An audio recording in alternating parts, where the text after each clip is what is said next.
বঙ্গোপসাগরে তৈরি হওয়া নিম্নচাপ ক্রমেই শক্তিশালী হয়ে প্রবল ঘূর্ণিঝড়ে রূপ নিচ্ছে, যা আঘাত হানতে যাচ্ছে ভারতের দক্ষিণ পশ্চিমের ৩ রাজ্য অন্ধ্রপ্রদেশ, ওড়িশা ও পশ্চিমবঙ্গে।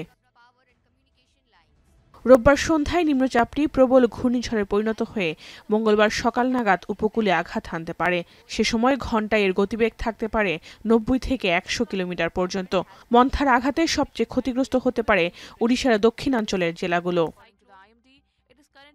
ঘূর্ণিঝড়ের সবশেষ অবস্থান সম্পর্কে ভারতের আবহাওয়া অফিস জানিয়েছে, আন্দামানের পোর্ট ব্লেয়ার থেকে ৬৫০ কিলোমিটার পশ্চিমে, তামিলনাড়ুর চেন্নাই থেকে ৭৯০ কিলোমিটার পূর্ব দক্ষিণ পূর্বে, অন্ধ্রপ্রদেশের বিশাখাপত্তন থেকে ৮৫০ কিলোমিটার দক্ষিণ দক্ষিণ পূর্বে, অন্ধ্রপ্রদেশের কাকিনাড়া থেকে ৮৪০ কিলোমিটার দক্ষিণ পূর্বে এবং ওড়িশার গোপালপুর থেকে ৯৫০ কিলোমিটার দক্ষিণ দক্ষিণ পূর্বে রয়েছে। এছাড়াও পূর্বাভাস রয়েছে ঘূর্ণিঝড় মন্থার প্রভাবে অন্ধ্রপ্রদেশ, ওড়িশা ও পশ্চিমবঙ্গে প্রবল বৃষ্টিপাত হতে পারে। এরই মধ্যে ওড়িশার মালকাগিরি, কেরাপুট, কালাহান্দি, রায়াগাদা সহ বেশ কয়েকটি জেলায় জারি রয়েছে অরেঞ্জ অ্যালার্ট। নোয়াপাড়া, বালাগীর, পুরীতে জারি রয়েছে ইয়েলো অ্যালার্ট। ঘূর্ণিঝড় মন্থার নামকরণ করা হয়েছে থাইল্যান্ড থেকে, স্থানীয় ভাষায় যার অর্থ সুগন্ধি ফুল।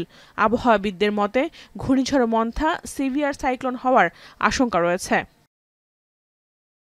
জাহানারা ভুঁইয়া, এখন বিশ্ব।